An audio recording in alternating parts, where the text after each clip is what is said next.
24, 286 yards, 3 touchdowns. Still a It's dude. better than this. Guys being dudes. Matt Ryan, That's a dude. Heisman Trophy, Bronco Nagurski Award, Ultimate dude. Raji Raji on my left, Herzlich on my right. 2 dudes. O-line you. Bunch of dudes. Dudes to the right. Dudes to the left. Stuck in the middle with you. WZBC, the Boston College Radio Network, the voice of the Eagles.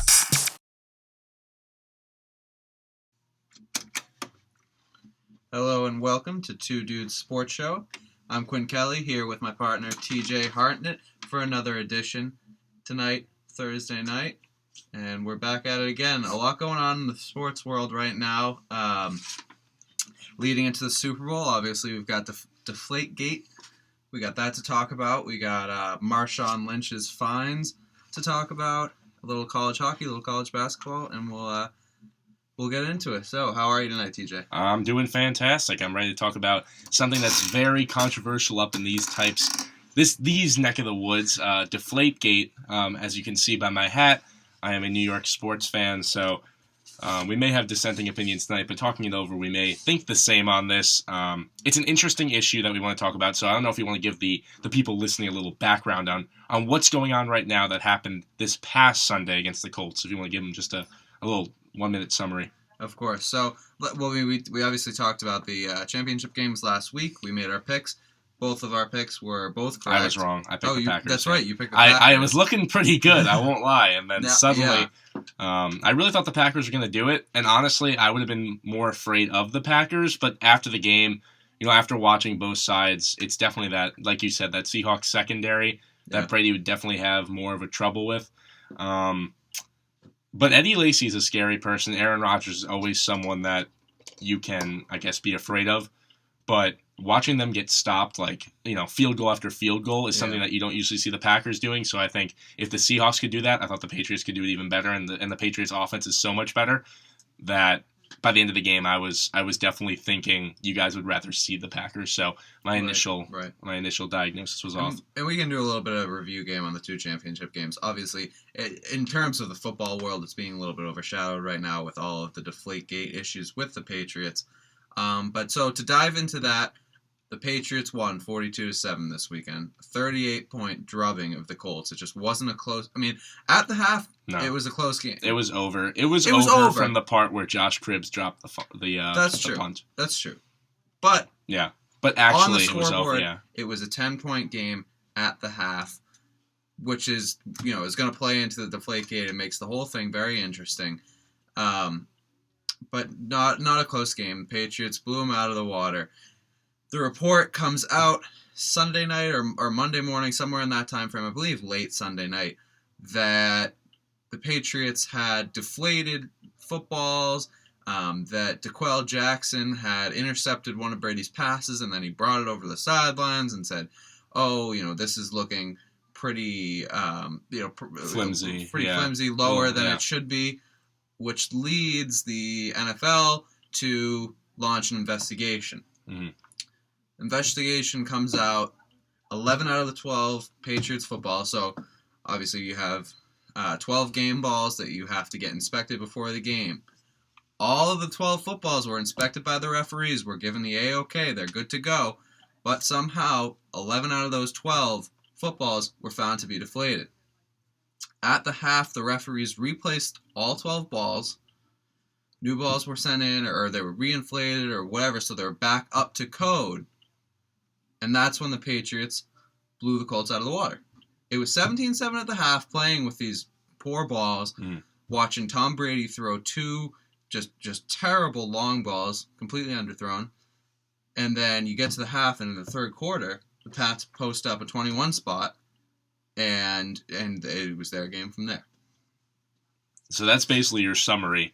The next morning, Tom Brady goes on his normal radio show, and he talked about the game after, and they brought this up to him, and the first thing he did was laugh, and he's like, you know what? I've seen it all, man. I have seen it all. And I don't think he realized how big this was going to get. Honestly, it's something that's bigger than it should be, just because it's a story. And there's honestly, if this was actually like a court case, there'd be no proof or anything. It's just them speculating at this point. Yeah. Like, this would be the pre-trial point. When they got to the trial, ultimately there's nothing you can prove. Yeah, it's something That's that what it's gets going to come thrown out. down to. Yeah. Belichick denied it today in the press conference. Brady denied it in his press conference. Every single Patriot said they've known nothing about it. They've made a joke of it. So you saw Gronk saying that this was Yeah. his spike was the casualty of the balls. And overall, there's many sides to this, and you want to take different sides. I've been fluctuating since the beginning, just because when I first came out, I was like, Patriots move, typical Patriots move. That's what you think. You think of Spygate, you think of Belichick, you think of the Ravens game where they said they had the formations that people were putting off. I think Belichick's a genius, and he's someone that you love to hate. If he was on your team, you'd love him, and I know personally you've had him as a coach probably since you were born. 15 almost, years, I yeah. believe, yeah. So you've had him your whole life, and you love him. Yeah. But if you were any other team in the NFL, a fan of them or on the team, you would hate him. It's like, it's Urban Meyer. It's the same exact thing. Urban Meyer's him, he's Urban Meyer. They're people that you just love to hate. I respect the heck out of him. He's a hell of a coach. I think Don't that's get what's me wrong. missing, though. I think that for the casual sports fan, it's very hard to have that hate, but at the same time have a respect. Yeah.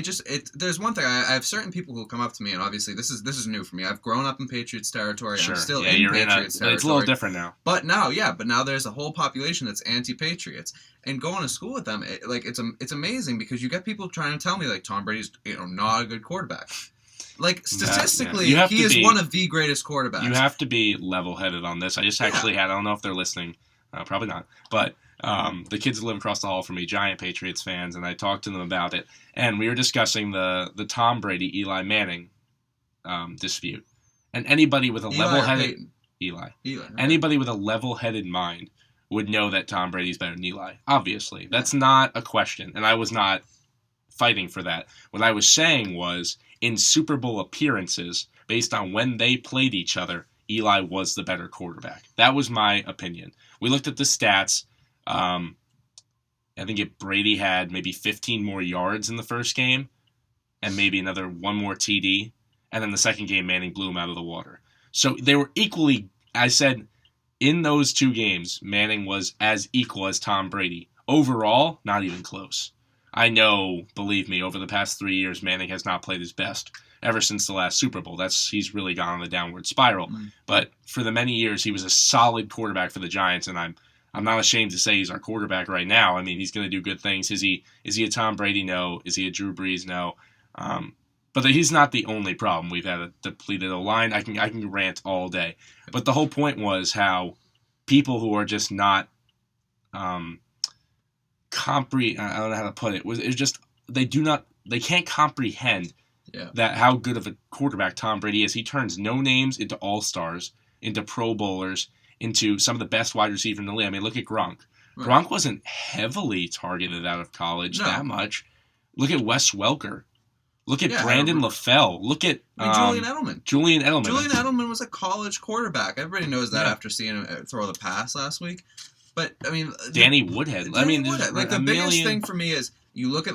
So this is now the fourth straight AFC championship. You look at last year, obviously Edelman, leading receiver. Your second leading receiver was Kenbrell Tompkins, who got waived this year and then signed by the Raiders. It's a no-name, undrafted kid out of Rutgers, I believe. He turns no-names into all-stars. And, I'll give it... From watching him through the whole season, he's not having the same statistical seasons he was having in 07, understandably. 08. Understandably. Yeah. He's getting old. He's getting up there. But at the same time, and this is a whole other argument that I'll expound upon next week when we're doing a little bit more Super Bowl preview. Next year. But if he comes out and wins this Super Bowl, I just don't. I in my personal opinion, obviously a New England opinion, I don't think that there's a question who the greatest quarterback in history is. Okay. I mean, that's a little debatable, but yes, I'll give you that. For right now, he would definitely be the best quarterback in the game if he wins this one. But there's people. This is an argument that many people take, including myself too. There's so many other factors around the Patriots that make them such a good team. Yes, he turns no names into sun names, like we just said, but he's always had a fantastic O-line, basically, since he's been a rookie. The O-line has been fantastic. Well, it's been going downhill, and we saw a little bit of that Oh early yeah, on this season. Of recent. That's why Yeah, early on. yes. Early, I'm saying over his career. Yeah. This year, he's always had a strong. I mean, since you had the guy who resigned this year, a guy walked, somebody got traded. So there's many different things that happen with the Patriots O-line, but they've always had that type of, and they've always had a good defense, a solid defense. There's some years where I know it's up for dispute, but he's always had consistency around him. That's the one thing that Brady's had, and he's always had the best coach in the game. So there's a lot of other things that make him good. Mm-hmm. If you put him in another scenario without Belichick and without a good, without the better O-line that he's had there, is he still the best quarterback in the game? I don't know. There's things that help him, but there's things that helped other teams too. I mean, right, you want to talk about Joe Montana? He had did he have Jerry Rice or was that Steve Young? No, somebody had somebody. So they both did, actually. Yeah, I think he went through both of them. But there's so many you want to talk about. Peyton had people too. Peyton had a fantastic O-line. He had the best center in the game. Yeah, I think it's hard for a quarterback you can't just be one of the greats without you can't be put on the Raiders right here and turn the team to the best just because you're you and play with that same team. No, and a perfect example of that is Joe Montana going to the Kansas City Chiefs afterwards. There you go. Like Michael Jordan on the Wizards. Like right. Basketball's different, but yeah. The great players, they have to have the pieces around them. You don't become a great. It's a team sport. You have to have the pieces around you. Yeah. But obviously. So yeah, regardless, back to Deflategate. So, I'll say this. If you have a go for it. So today, as you said, at 9:30, Belichick comes out with his interview. Around 3:30, Brady comes out with his interview. So I watched both of the interviews. Belichick seemed to be pretty open, more so than we've seen from him in the past. And then Brady's came out, and I remember thinking, and obviously I'm watching this through the lens of a Patriots fan, but I do remember thinking at the end of the interview, all right, that wasn't a great interview by Brady. He got stumbled up with a lot of repeated questions and got a little bit frustrated. Yeah, which is understandable. He's a human. He's not a robot up there. He's got a set of answers that he knows he needs to give. And people hate that. Like ESPN was talking about after how rehearsed it seemed. Like, I'm sorry, every team's interviews are all supposed to be rehearsed. You don't want to give up. The Patriots do that better. You don't want to send a hothead out there. Yeah. So, I mean, I didn't have a problem with the rehearsal of it so much, but I do feel like he tripped himself up in a couple places. I don't think he incriminated himself by any means, but I did walk out of that interview feeling like, okay, I mean, like, Belichick said he didn't know. Brady said he didn't know. To this point, what seems to be the story is that the NFL knows that footballs were deflated, but has no proof of anything, of anybody who did it, of anybody, and the referees inspected the balls and passed them. So, ESPN comes on right after the Brady's interview. I'm on ESPN, and first is up is NFL Live, which is Trey Wingo's the host, and you've got Mark Brunell, Jerome Bettis, Brian Dawkins, and they open up the camera, and Mark Brunell is sitting there crying, like choked up over Brady's interview, and it didn't register at first. Unfortunately, I didn't see it. It's unbelievable. So Trey's like, "Oh, Mark, that interview really got to you." He's like, "Yeah, I started 151 games." Well, played in 151 games. You're a career backup quarterback. And the Jags, man, he ruled the Jags. And he's just like, they tore into Brady. All three of them, Brunell, the boss, Brian Dawkins, they all said, no, that's crap from Brady. We don't believe it at all. They were, just saying that he was, saying that he was guilty. It didn't sound modest at all. They just keep passing the buck around. If it's not going to be Belichick, it's not going to be Brady. They're just going to throw it on some equipment manager. I'm not understanding where the leap was from the referees inspected these balls and said they were okay. Why is there no fault looked at the referees? I don't understand why it's put on the Patriots. I mean, in this case, first of all, it's the Patriots. People love to hate them. Yeah. That's first. Second of all, you look at the referee as the middleman in this case. People are looking at them. It's their job to inspect the balls. Do not get me wrong. It's their job to feel them and go, this one's a little deflated. Something's going on here. Let me get another ball. And if they get another one, they're like, This one's deflated. Something's a little weird here. Let's try for a third time. 3 strikes, you're out. What's going on, Patriots? That's what you're supposed to do. Apparently, listen, the difference in the ball must have been so minute that they must have not realized it, or they just assumed because it's a pouring game that it was the weather conditions that were put into this ball. So I don't. Yeah, in the end, it is the referee's duty to catch someone cheating. That's what a referee does. That's why they throw a flag every time, because you're cheating. Stop it. You're going to get a penalty. That's what should have happened in this case. That's what they do in a game. Right, and they checked it before the game, so I don't understand how the balls. If there was an issue, one, there clearly couldn't have been because they cleared it. Yeah. The interesting thing, though, it's probably not. It's just like my convoluted opinion of this. Brady in the interview said that he picked 24 balls. Yeah, I didn't understand what that was about. 24 balls, and I was like, do you understand the math in that they checked 12 balls and 11 of the 12 were. So that means that But I don't think that's how it works. No, I was looking back on it. It was a strange thing for him to say. That's what I thought too. For both halves. Yeah. 12 and 12, and they checked them, and then they checked all the first half balls, and that's where they found the 11. Yeah. But like you said, Patriots didn't even break open in the first half. And second of all, the game was won on running, but we'll get into that too. Right. But that's the worst when people are starting to talk about you can grip it better as the running back. I heard that from different people, and it's just like, all right, yeah, sure. Physically, you can probably grip it a little bit better. He still ran all over you guys. Yeah, it's just like I mean, it's not like he was wearing illegal spikes or something. Yeah. I don't know how to put it, but like you were saying, yeah, I don't. After watching his interview too, overall, my opinion of it is, would I put it by the Patriots to do something like this? No. Because they've been caught in the past. It's Belichick, who's like the evil empire of the NFL, so why wouldn't the villain do this? And then it's just it's something that the Patriots would do, and especially being in the limelight recently for, like I said, the illegal formation thing, having it come out so fast, and then having signs in the game that you can nitpick and say oh, this was something that was interesting. Oh, there was a delay in the game, which was a little shaky. They're like, oh, there was an 18-second delay, or a minute delay. And that was one of the questions. Yeah, that was one of the questions. He was struggling with.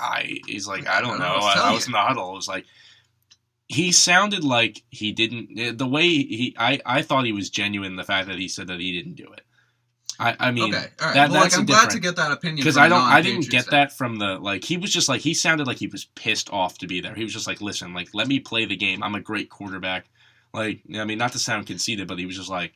He was like, listen, I played a great game. We played a great game as a team. Yeah. Let us have a win for once instead of taking us down every single chance you get. That's what he sounded like, and that's why I think he was upset. And the thing overall is, would I put it by any of them to do it? No. But I don't understand why you would do it in the first. There's no... If it was the Colts, now we're talking about something different. The Patriots, first of all, destroyed you. You're completely underdogs. And then if Andrew Luck had a career game and he was just throwing bullets and people are making amazing catches and you're like, they had something wrong with those balls, I'd be like, it's over. That's on you. I know you did it. The Patriots came into that game where I guarantee 95% of the nation were going, Patriots are going to win this one. Yeah. They were heavy favorites. Why would they have to cheat? At this point in Tom Brady's career with 3 rings, why at this point would you have to cheat and deflate balls? Now, are you saying that as in why you did it, or why as in you have no did reason? They really? No. Why as in they didn't? It makes why? It doesn't. You make have sense. no. It was has weather just been completely thrown out as a viable option? I don't know why. Because I thought Sports Science came out and said, "Oh, it's completely possible." No, they did. They said all the balls were waterlogged. And the thing is, too, it's also, I don't know how cold it was. It was probably 30 degrees, probably less. It was a warmer day, but it got pretty cold. Did they prove that the balls shrink Yeah, Sports Science went through and said it was completely plausible. Is anybody could do this. I could be an NFL player, pick off a pass and go, something's going on here. This game's going downhill. Something's going on with this ball, and start an entire controversy just to get your team to win. Yeah. Unfortunately for that player, whoever picked it off, I know you said his name, it didn't get caught early enough to take away the Patriots' win. Because if they would have done it mid-game, I don't know what would have happened. They would have been I don't know what would. I mean, I'm sure they would have just got a huge penalty or something. I don't think they would have stopped the game. Like, I don't know what you do. Right. In that case. If it's made public during that game, Yeah. then it's over during that game. Okay, It's so not they a would big deal. just Right. But all right. So my It's biggest like thing they would was, have given them. Yeah, they probably would have given them a whatever yard penalty or something. I don't know. So. I mean, they're not losing. They're not getting the win revoked. They're not getting anything. So, like, stop talking about it, kind of thing. Kind of push it off till later, which I don't want to say. But like, there's no immediate consequences that you need. Like, the Patriots don't need to know right now if they're losing 2 draft picks or 3 draft picks. They don't care. Right. They don't care right now. They have a Super Bowl to win, and I don't think Belichick or Brady are putting these on the forefront. I really think they showed up to that press conference doing minimal research, not caring, and then getting out of there because they're preparing for a Super Bowl. Yeah. Overall. That's the main point. You Yeah. have no reason to do it. That's the first thing. There's no intent. It's kind of like there is absolutely no intent to do this. You're the New England Patriots. You're the hottest team in the NFL. What would be the intent? I don't understand why the Seahawks are favored going into this, because I think the Patriots are way past the Seahawks offensively. Defensively, I think the Seahawks may have an edge, but that's not saying much when your offense is terrible. So, I mean, that's my, if you want to enlighten people more. Yeah, I guess I just wanted to talk about a little bit more with the whole ESPN reaction to it, because I was just so surprised, through and through. And, I mentioned NFL Live came right on after earlier. And the across the board, it seemed like on NFL Live, they were saying, it's not a big issue the way it stands now, so why wouldn't Brady, you had a golden opportunity for Brady to come out there and just own up to it. The NFL, it's far and wide known that the NFL really has no evidence right now. Yeah. They're not going to, as far as anybody knows right now, the Pats aren't getting taken down. What motivation would Brady have to go out there and incriminate himself? Now, it's one thing if you don't believe him, and that's fine. If he did it, he did it. If he didn't, he didn't. If he didn't, he shouldn't be saying he did. And if he did, they don't know that. They can't get you for it right now. Why would you open yourself to punishment if you don't have to be open to punishment? So I just didn't understand that point at all. I thought that was ridiculous. Way of dealing with all this stuff too is so bad that they literally would not find anything anyway unless you came out and said it. Like, think about the Ray Rice situation. Right. The Ray Rice situation went on for so long, and apparently the NFL had seen the tapes and not said anything, and then they were like, "Oh, we're seeing these for the first time 3 months after that happened." And then it's so long. It's so corrupt internally with all of these issues that Josh Gordon, who has an ounce of marijuana in his possession, is gone for 10, 11 games. Yeah. And someone who has a domestic abuse thing, it has to go all the way to his team for him to release him at some point. There's so many variations, and there's not one single rule ever because everything is different. That it's just, you could say it's just like the justice system of the NFL is corrupt overall. And I don't know how to fix it. I'm not one to tell you how I'm going to fix it. It's just, I just don't know how to understand. And I don't think at all there's literally nothing they could do right now. This is such a minute thing. And that's why finish your point. That it was such a minute thing that didn't help win the Patriots the game. No, that's the other thing too. And I think if you're going to really do this investigation, you have to move from the lens that's saying, did this affect the game? Because it didn't. It didn't. And that's the main point. That's why it's like push it off and just deal with it after. Right, exactly. Let's talk about the preview. The NFL can't be concerned with their image anymore because they have such a poor image. Yeah. So they need to say, like, nothing that we're going to do is going to affect this game. I think if it would have the outcome and was like the play of the Seahawks-Packers game, it'd be a whole different story. Right. Where it's coming down to an onside kick. Just imagine if that ball was deflated when that guy went up there. This would be blown up. It would be insane. And when that onside kick, when it went off his mask, if it was like a different type of ball or something, oh my goodness, it would have been insane what would have happened to the NFL and what would be going on right now, because that's the outcome of the game. The Colts got whooped. Yeah, they did. Just absolutely whooped from start to finish. And a deflated ball did not do that to you. So that's the overall thing. It's not like you deflated the balls and we won the game. It's kind of like that may have been your intent if you actually did it, but it didn't have any effect. Yeah. It's like a pitcher putting pine tar on the ball, and your offense, just say you gave up 5 runs, and then your offense put up 20, and you won 20-5, and then someone's like, you pine-tarred the ball. It's like, well, the offense still scored 20 runs. Like, Right. Yeah. It's just like, it was so out of reach that it just didn't have an impact on the game. Right. I think one of the tougher points made was by Woody Page on Outside the Line, or I'm sorry, Outside the Lines is Wilbon, on Around the Horn, made a good point that the NFL's had a lot Woody's on Around the Horn. Yeah. You're right. NFL has made mistakes so far this year, so it'll be interesting to see. Big scandal like this, the Patriots really run the risk of the NFL trying to come down hard, and it's unfortunate for them. And, they've been talking about credibility of Bill Belichick, and it goes back to Spygate. And, yeah, as a Patriots fan, like, I try to be on the more, run the line. But with Spygate, I just think that's the rest of the world, like, skewing it on the Pats. I really didn't think it was a big deal. I think it's come out since that, all the other teams are doing it. Right. And it was just a case of a Unfortunately, pissed they ex-coach. got caught. Yeah, and so, but I don't like. It bothers me that now plays into effect to Bill's credibility. I think some, just different points that were made. People were attacking Brady's interview, and like I said to you before, like I think that he tripped himself up in different spots, which was tough. But with his like passion and his emotion, yeah. But then ESPN was like twisting his words. Louis Riddick said on NFL Insiders that he said that he liked the 12.5 pressure without prompting. And it wasn't without prompting. It was when somebody asked him, you said way back when that you like it softer when you were making a joke about Rob Gronkowski spiking the ball and losing air. And he's like, yeah, well, I guess I like it on the lower side, which is 12.5. So just, skewing different things he said. I thought one of the interesting points, and ESPN made a good point about this, that NFL hasn't even contacted him yet. What kind of investigation are you running? Like, if you're running an investigation, say you're running an investigation. If you're lacklusterly just, sitting around waiting for somebody to say something, then you need to just back off and say, we can't find anything right now. We're stepping back. I think the funniest thing in all of this is that Adam Schefter, one of the biggest Patriots haters over time, has been so pro-Pats on this. And, like, the only guy inside ESPN who has. Yeah. He's the most credible. If we're going to talk about NFL reporters, he's the most credible guy you go to. He's always the guy that breaks stories. Yes, he has alliances.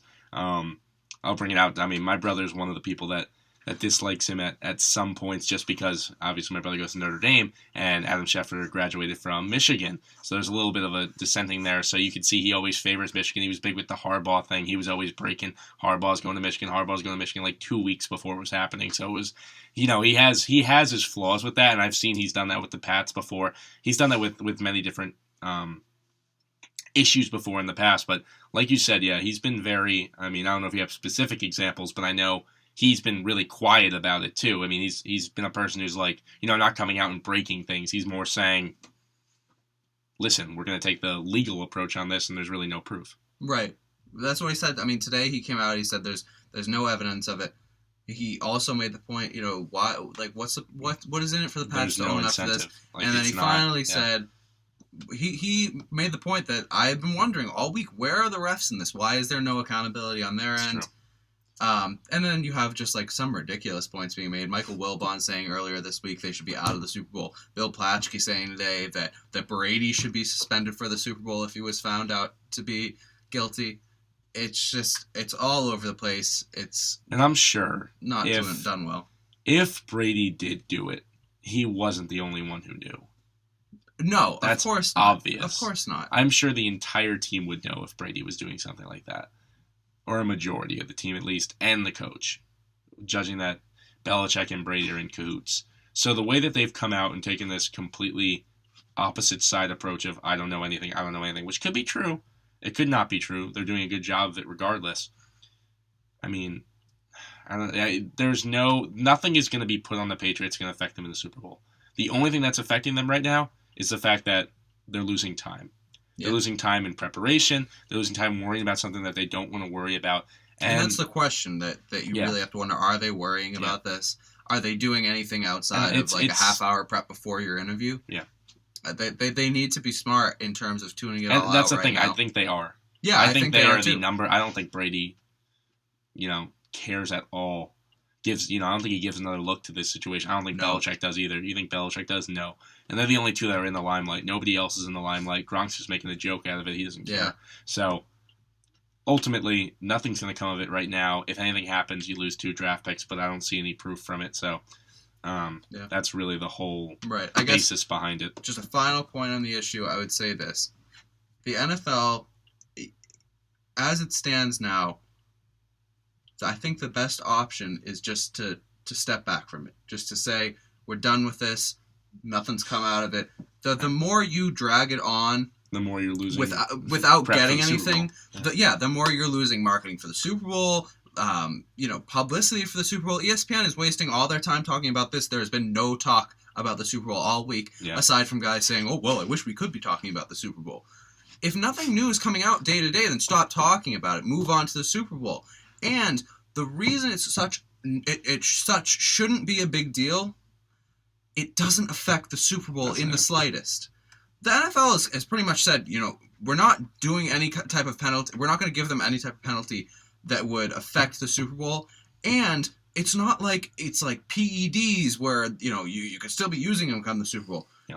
They're going to check the balls at the Super Bowl. So the Pats believe are going me, to they will check the balls. The Pats are going to be playing with Different conditions, though. Completely different conditions. It's true. So. But they're going to be playing with inflated balls. They're going to be playing with legal balls. It has no bearing on the Super Bowl. You're getting the Pats team that is the Pats team without any doctored footballs or whatever you want to say. Exactly. It needs to stop being talked about because now we're a week out from the Super Bowl. You've already wasted 1 week of publicity in what could be one of the best Super Bowls we've seen in a long time. These are 2 teams that are really well matched up against each other. And, they just poor publicity by the NFL. I just think they're handling it in such a lackluster way. You said it. So, all right, you're listening to Two Dudes Sports Show. TJ Hartnett, Quinn Kelly, talking about Deflategate. I think we pretty much just summed it up. I think we'll move on to the other side of the Super Bowl team. So didn't say that correctly, but the other side of the Super Bowl. So the opponent, the Seattle Seahawks. Yep. And something came out today that really has not been talked about at all. Marshawn Lynch, surprise, surprise, gets fined again, and the NFL is trying to really vamp it up this time, even though he's honestly probably been fined over $300,000. Probably in his career, since he's been with Seattle, regardless, because he played in Buffalo for a decent amount of time, and I don't think anybody really even knew who he was until he came to Seattle.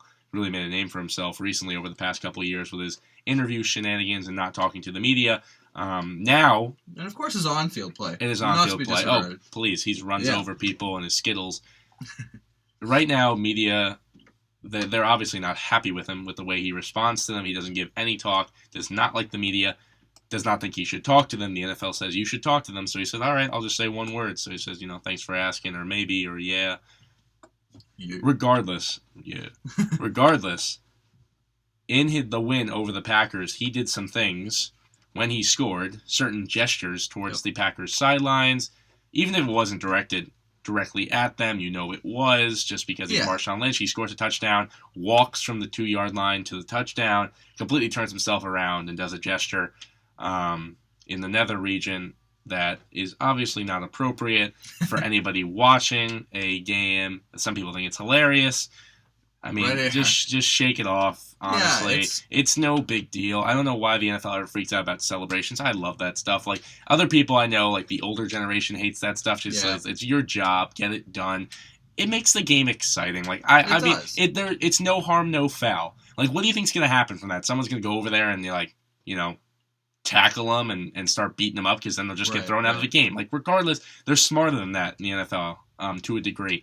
So I don't think it's a big deal. What happened was he got fined $20,000, which to me is almost half of my tuition here to Marshawn Lynch. That's his toilet paper. So what's happening now is if he doesn't talk to the media, if I'm correct, he's getting fined upwards of $50,000, and it keeps going.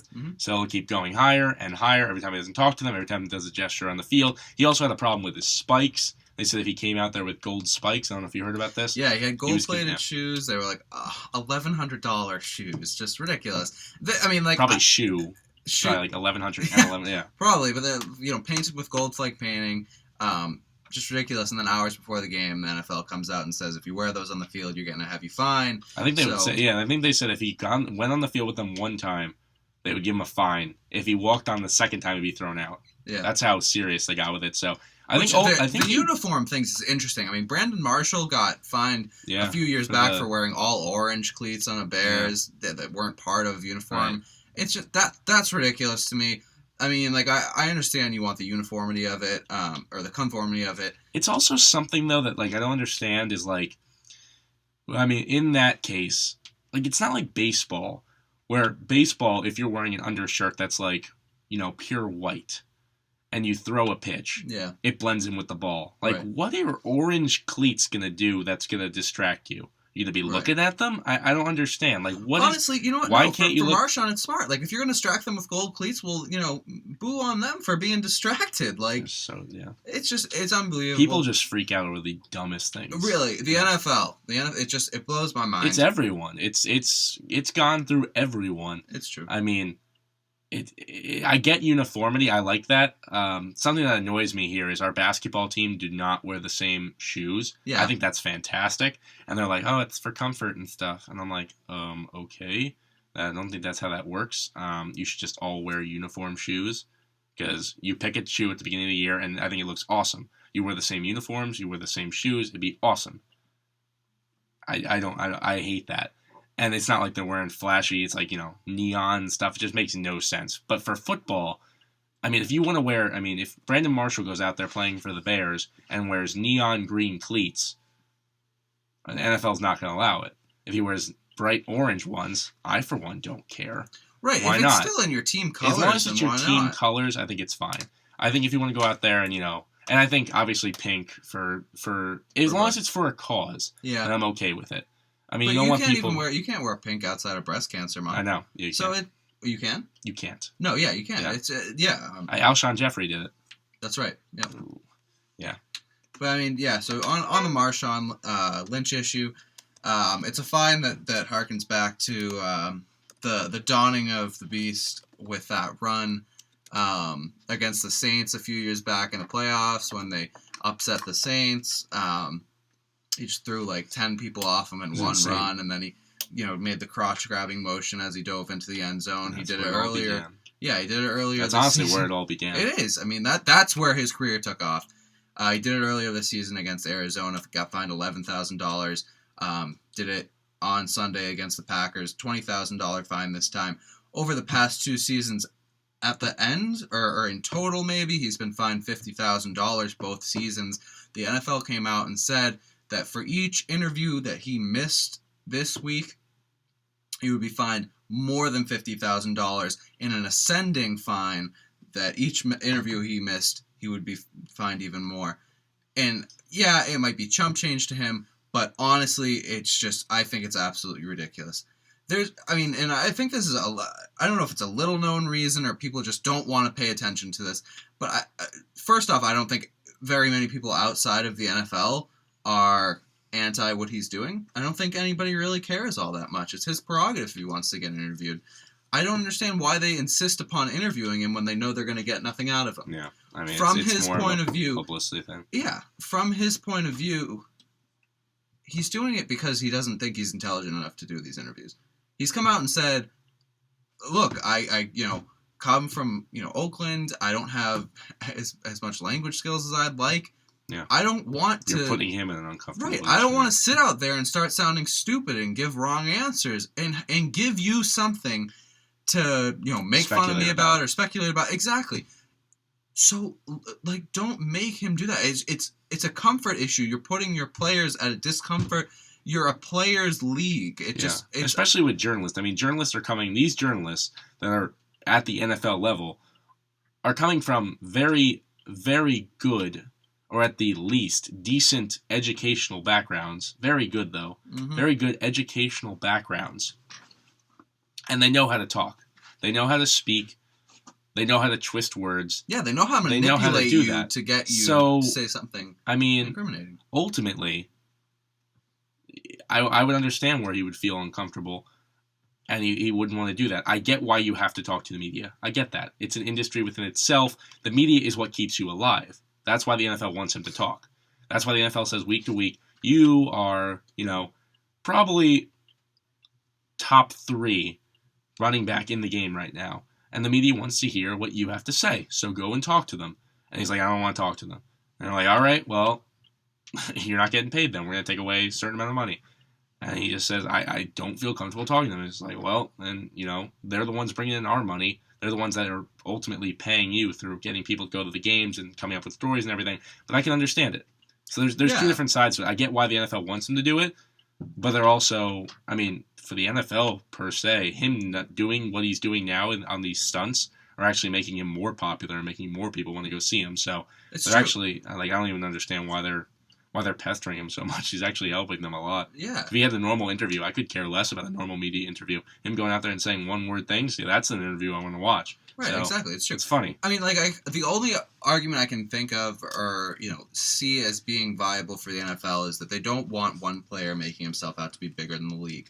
That's understandable. That's fine. But I'm sorry. He's not doing it, intentionally because he wants to be bigger than the league. Like, oh, look at me. I don't have to get interviewed. No, he's doing it because he's honestly not comfortable being interviewed. He doesn't like it. He's not comfortable in social settings like that. He's not comfortable being in the spotlight like that. He shines on the field. Let him shine on the field. If you just stop finding him, it becomes a non-issue. If he's not expected to do these interviews, then it doesn't become him against you, him against the NFL. There's only 3 reasons why. That's the first reason you feel uncomfortable doing it. Understandably, why would you want all these cameras pointed in your face after you just had a tough game or a great game and try to describe what you saw out there and you say something stupid and they're like, oh, Marshawn Lynch thinks this.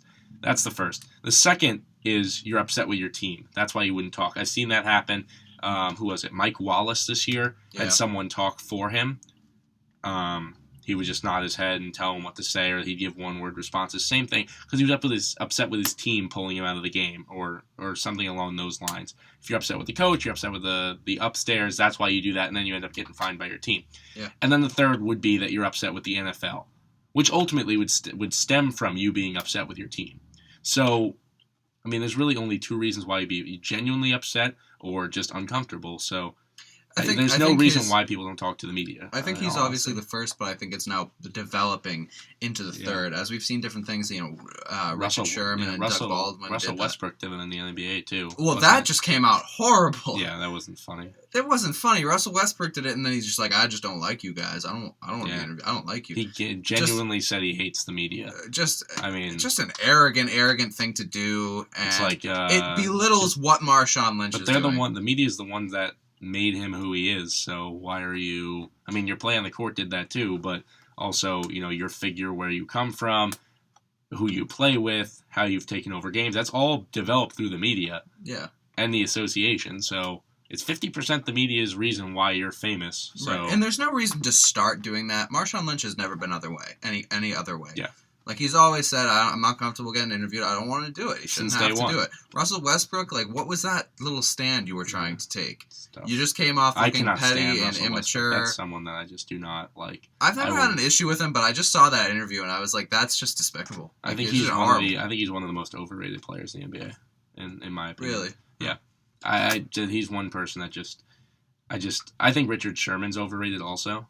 Really? Yeah. See, I don't think he is. That's where I see, because I don't know, the position he plays, kind of like people compare him to him versus Revis. I'm like, whoa, they play, first of all, completely different positions, and the fact that Sherman takes whoever's on his side and Revis locks down on one receiver every game. So if you wanted to see who's the best player, who's probably the best receiver, Seahawks wide receiving core isn't even that good. No, it's not. It's going to come down to stopping the run game. It's going to be Kirsch or Baldwin. Yeah. So Revis is going to lock down on one of them, and then that's the difference between him and Sherman. As Sherman's just going to take whoever's on his side, whether it be Amendola or Edelman or whoever. Yeah. So that's the difference between the two. I personally think Richard Sherman's all talk. Does he back it up? Yeah, he has.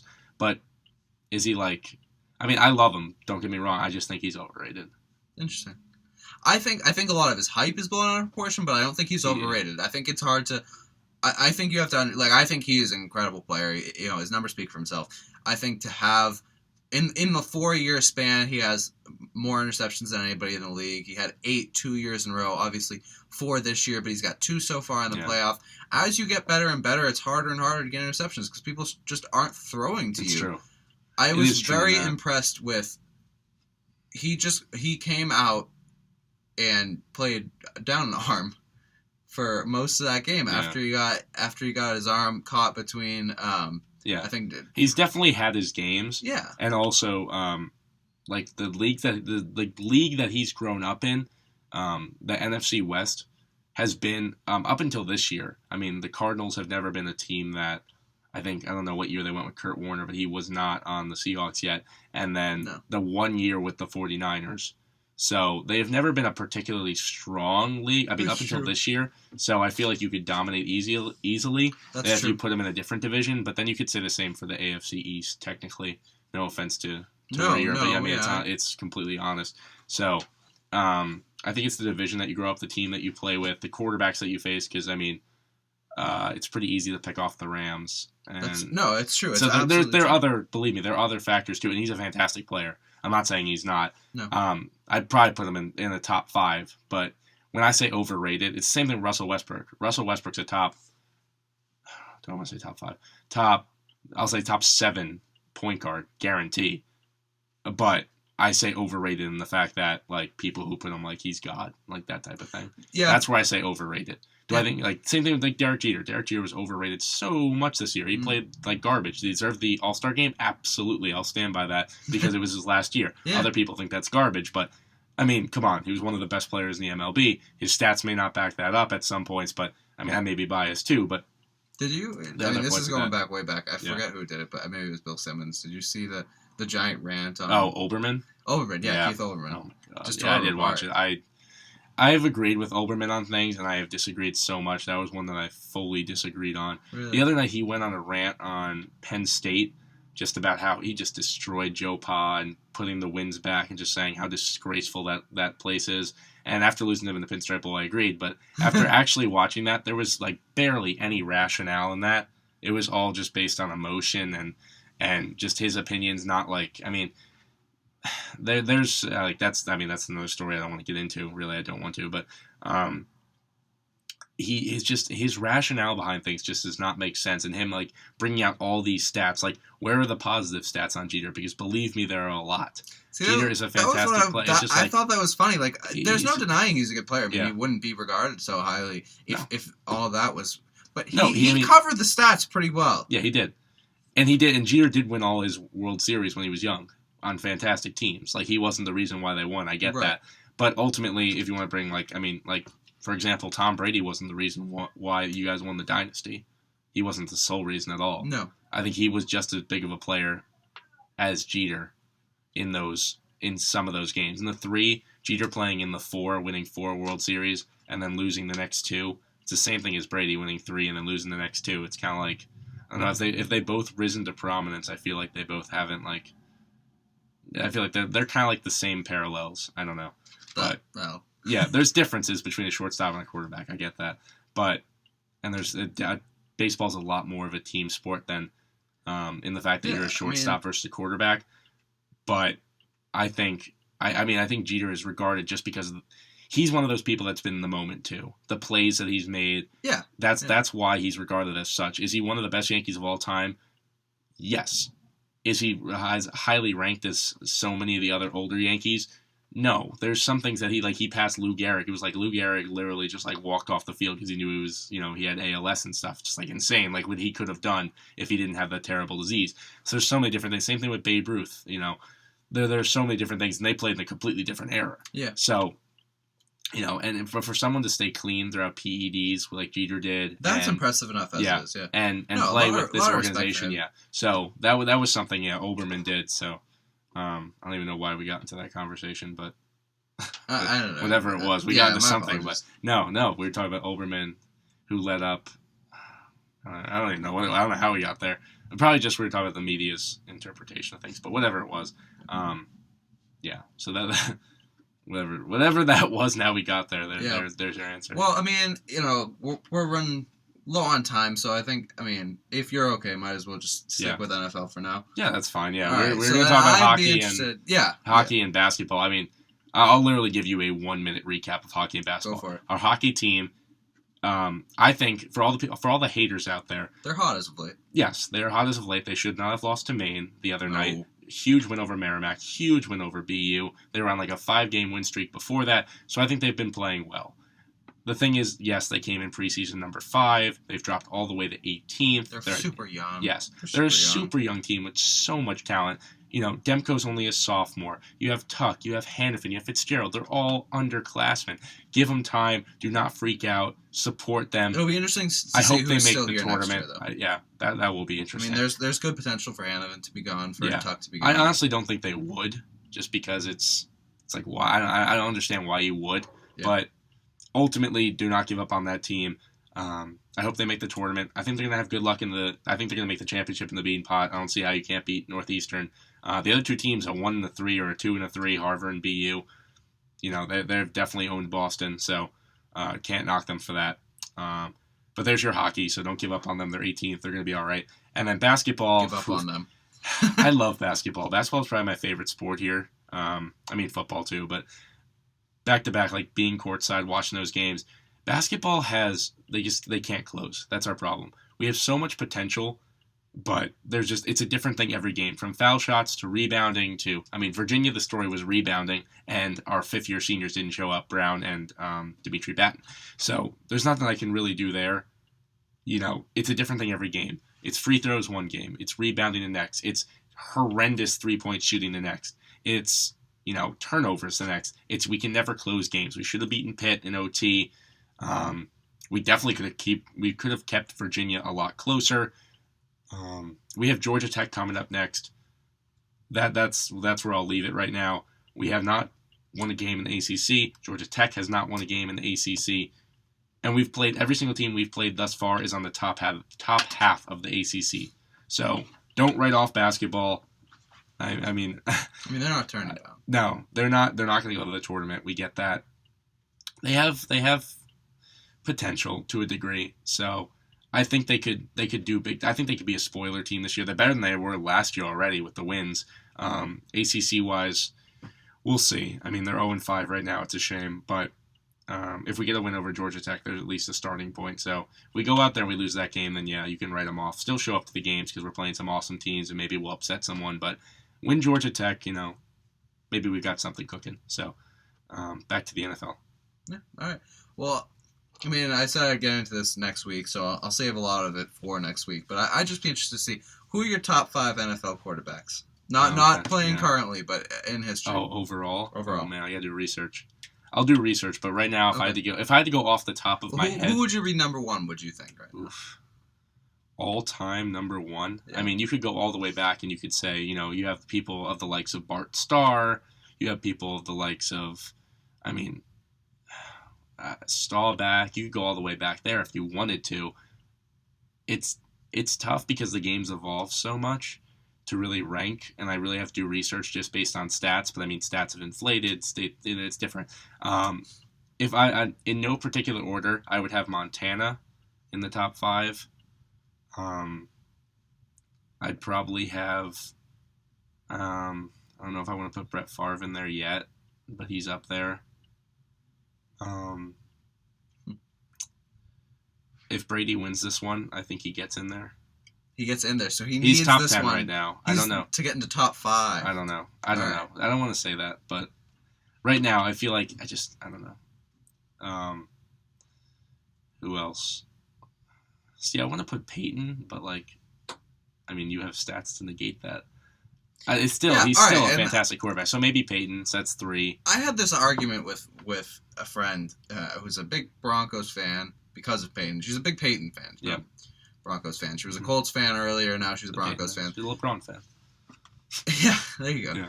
And I said this to her.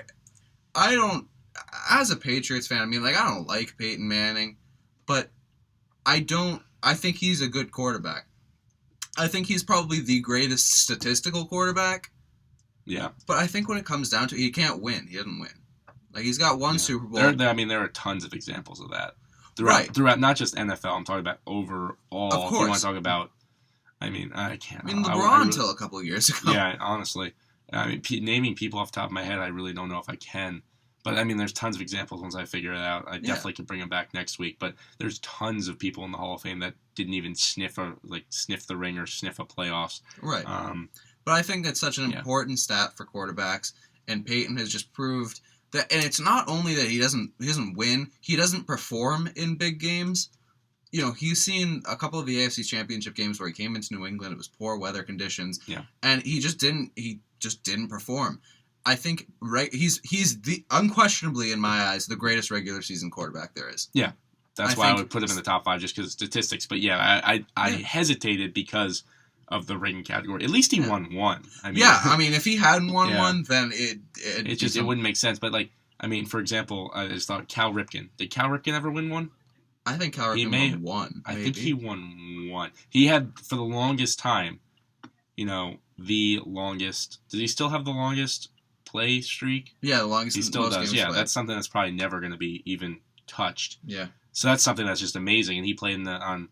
It could have been distinguished as a subpar Orioles team at some points, but that's one of the guys, just one of the best baseball players of all time, in my opinion. So there's people like that. There are exceptions to the rule. NBA All-Stars that just would never even come close to a ring. Stuff like that. And World Series and stuff. So one World Series. But I think it's different.